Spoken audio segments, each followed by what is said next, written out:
तो भाई इस वीडियो में हम बहुत मज़ेदार हरकत करने वाले हैं। हम पहले 2 की ताकत x यानी एक इंतहाई आम एक्स्पोनेंशियल फंक्शन का ग्राफ बनाएंगे और उसके बाद हम इसी के लॉग यानी लॉग बेस 2 ऑफ x का ग्राफ बनाएंगे और फिर हम देखेंगे कि इन दोनों ग्राफ के बीच में क्या ताल्लुक है और ये ताल्लुक आखिर क्यों है। तो चलें इन दोनों इक्वेशंस के लिए खाने बना लेते हैं और मुख्तलिफ x की इकदार पे y की क्या कदर मिलती है वो देख लेते हैं।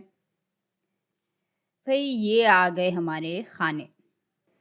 भाई x की एक कदर हम -2 ले लेते हैं, फिर -1 ले लेते हैं, 0, +1, +2 और +3 को भी हम ले लेंगे। अब y बराबर है 2 की ताकत x के। तो 2 की ताकत जब -2 होगी तो y बराबर हो जाएगा 1/4 के। जब 2 की ताकत -1 होगी तो y बराबर हो जाएगा 1/2 के।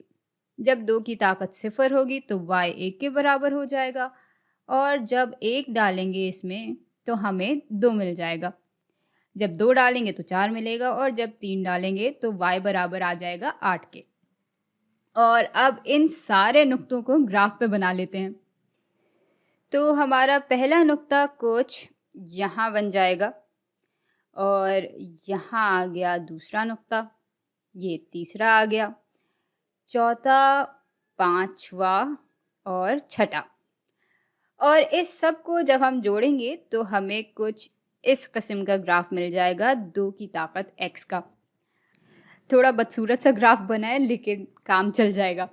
खैर, इस ग्राफ को जब हम आगे लेके जाएंगे यानी x की मज़ीद नेगेटिव इकदार पे जब इसको लेके जाएंगे तो ग्राफ 0 से करीब तो होता चला जाएगा लेकिन कभी भी 0 तक पहुंचेगा नहीं। और इस तरह इस ग्राफ का जो हॉरिजॉन्टल एसिम्प्टोट है यानी ये वाला हिस्सा कुछ इस तरह का दिखने लगेगा। अच्छा, अब आते हैं इस इक्वेशन पे और इससे पहले कि हम इसका ग्राफ बनाना शुरू करें पहले समझ लेते हैं कि ये इक्वेशन असल में कह क्या रही है। भाई इस तरह जब हमें लॉग्स का फंक्शन दिया होता है तो इसका मतलब होता है कि 2 की ताकत बढ़ाकर हमें y करनी पड़ेगी और तब जाके वो बराबर होगा x के।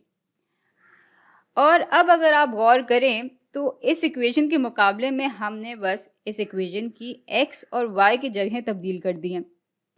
चले देखते हैं कि इस छोटी सी तब्दीली से कितना बड़ा फ़र्क पड़ता है। तो अब चूंकि हम यहाँ पे x की जगह y रख रहे हैं और y की जगह x रख रहे हैं तो पहले इस इक्वेशन में अगर x की जगह -2 रखने से हमें y 1/4 के बराबर मिल रहा था तो भाई इस इक्वेशन में जब हम x की जगह 1/4 रखेंगे तो y हमें -2 के बराबर मिल जाएगा।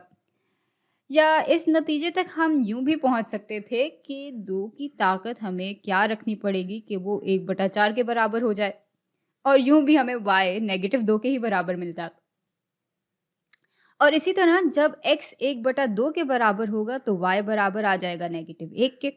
जब x 1 के बराबर होगा तो y बराबर आ जाएगा 0 के।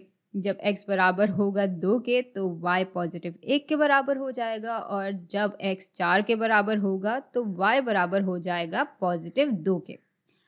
और आखिर में जब x बराबर होगा 8 के तो y बराबर होगा 3 के। तो हमने बुनियादी तौर पे इन खानों को बस पलट दिया है और अब इन नुक्तों को ग्राफ पे भी बना लेते हैं। तो ये आ गया पहला नुक्ता, ये दूसरा, ये तीसरा, ये चौथा, ये पांचवा और ये आ गया हमारा छठा और आखिरी नुक्ता। और इनको जब हम जोड़ेंगे तो लॉग बेस 2 ऑफ x का ग्राफ कुछ इस किस्म का बन जाएगा। और इस दफ़ा मैं इसको ज़रा प्यारा सा बनाने की कोशिश करती हूँ। चलें बस इतना काफ़ी है। अच्छा, अब अगर आप गौर करें तो ये दोनों ग्राफ असल में इस लकीर पे जो y = x की है उस पे एक दूसरे के अक्स हैं। तो भाई जब हम x और y की जगह आपस में तब्दील कर देते हैं तो असल में हमें अपने बुनियादी ग्राफ का इन्वर्स यानी उलट फंक्शन का ग्राफ मिल जाता है और इसलिए इसका ग्राफ इसके ग्राफ का बिल्कुल उलट है। भाई यहाँ जैसे जैसे x की इकदार बहुत नेगेटिव होती जा रही थी तो y 0 से बहुत करीब होता जा रहा था और यहाँ इसका बिल्कुल उलट हो रहा है, क्योंकि जैसे-जैसे y की बहुत नेगेटिव इकदार आती हैं, तो x सिफ़र से करीब होता चला जाता है। तो ये ताल्लुक है इन दोनों फंक्शंस और उनके ग्राफ के बीच में।